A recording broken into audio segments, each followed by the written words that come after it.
Good morning class. कैसे हैं आप सभी? आई होप कि अच्छे होंगे। मेरी कक्षा में आप सभी का स्वागत है। इससे पहले हमने क्या पढ़ा, कोई हमें बताएगा? किसी को याद है?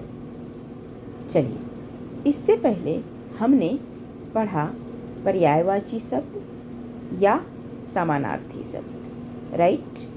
ये दोनों शब्द एक समान होते हैं, लेकिन आज जो हम पढ़ेंगे वह है अनेकार्थी शब्द, जिसे इंग्लिश में कहते हैं वर्ड्स विथ वेरियस मीनिंग। अब आपने अनेकार्थी शब्द में और पर्यायवाची शब्द दोनों जो है एक जैसे नहीं होते हैं। क्यों नहीं होते हैं, आगे पता चल जाएगा। समानार्थी शब्द में या पर्यायवाची शब्द में हमने क्या देखा? एक शब्द के कई नामों से पुकारा जाता है, यानी एक शब्द के कई नामों से हम जानते हैं। लेकिन अनेकार्थी शब्द में क्या है? यह शब्द जो है एक होगी, लेकिन उनके अर्थ जो है अलग अलग होंगे, या ऐसे बोलिए अलग अलग जगहों में भी उन शब्दों का प्रयोग किया जाता है। यानी शब्द एक ही होगा, लेकिन उसका प्रयोग जो है उसका शब्द का प्रयोग अलग अलग जगह पर होगी। ठीक है, ये तो हो गया परिचय, इंट्रोडक्शन कि अनेकार्थी शब्द और पर्यायवाची समानार्थी में क्या फ़र्क है, राइट। चलिए अब शुरू करते हैं हम अनेकार्थी शब्द। अनेकार्थक शब्द दो शब्दों के मेल से बना है। कौन कौन शब्द? चल संधि विच्छेद करके देखते हैं तो हम क्या पाते हैं। जब हम उसका संधि विच्छेद करते हैं या अनेकार्थक शब्द को खंडित करते हैं तो हम पाते हैं कि दो शब्दों के मेल से बना है। क्या क्या? अनेक तथा आर्थक, है ना। क में आ की मात्रा है तो छिपी हुई है। जब हम इसको संधि विच्छेद करते हैं या खंडित करते हैं तो उसमें हम दो शब्द अलग अलग पाते हैं।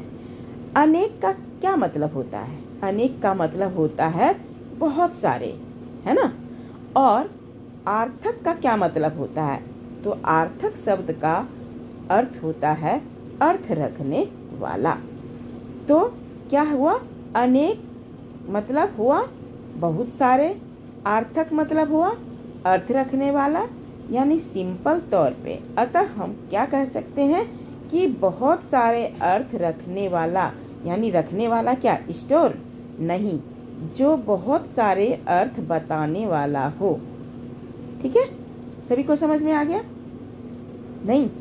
चलिए, नहीं आया तो परिभाषा को देख लेते हैं, शायद पता आपको समझ में आ जाएगी।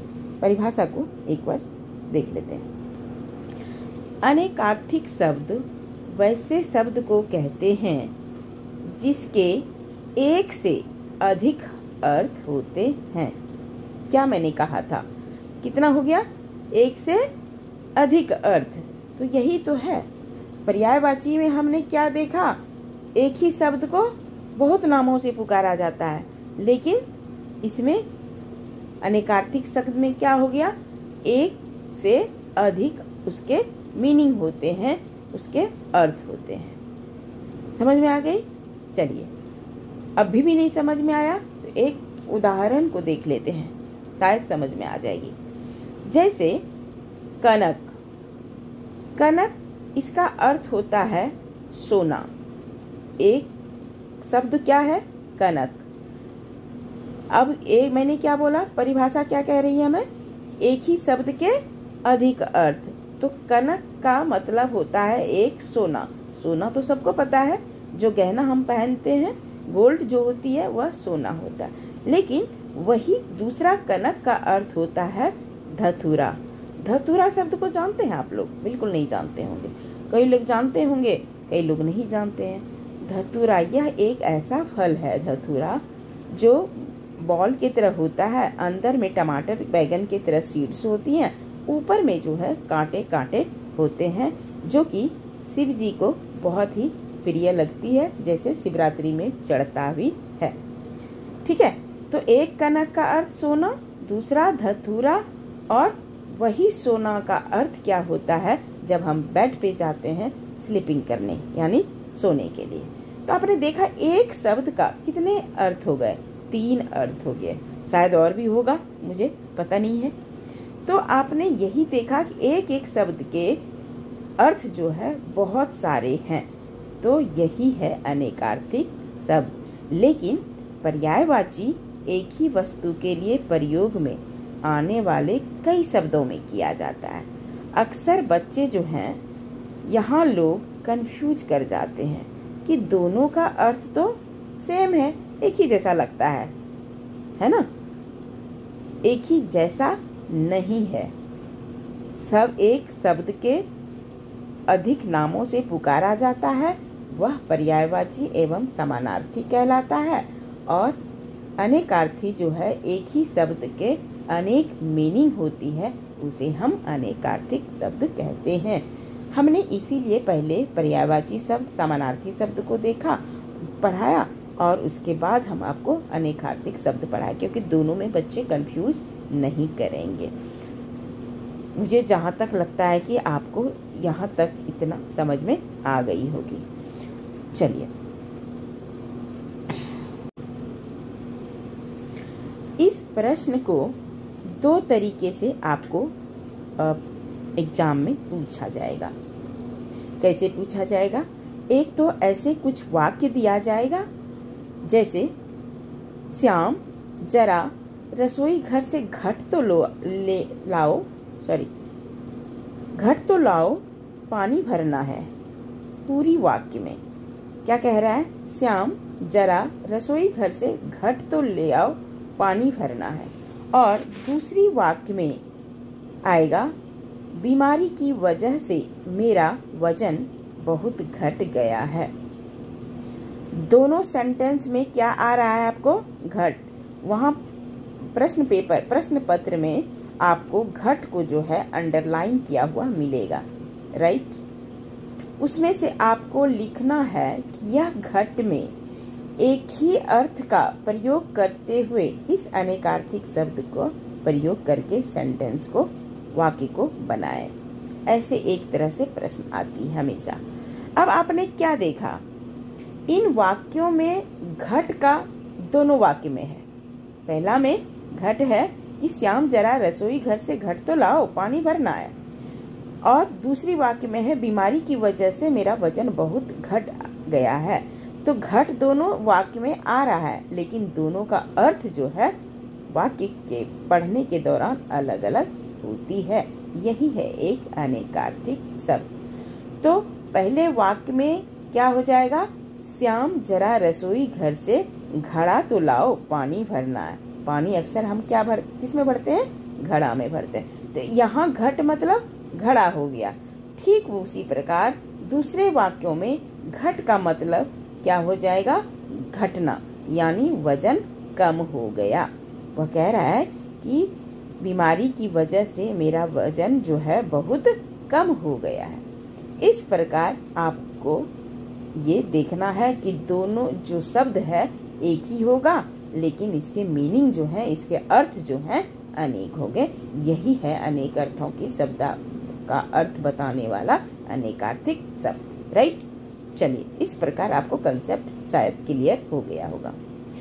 और दूसरी तरफ प्रश्न ऐसे आएगा कि सिर्फ आपको शब्द दे दिया जाएगा, उसका अर्थ आपको लिखना होगा, तथा दूसरा उसी में से कहाँ-कहाँ इन शब्दों का प्रयोग किया जाता है।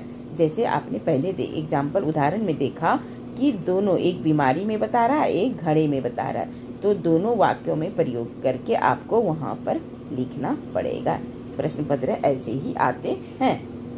तो हम कुछ आपको शब्द दे रहे हैं जो कुछ इस प्रकार हैं।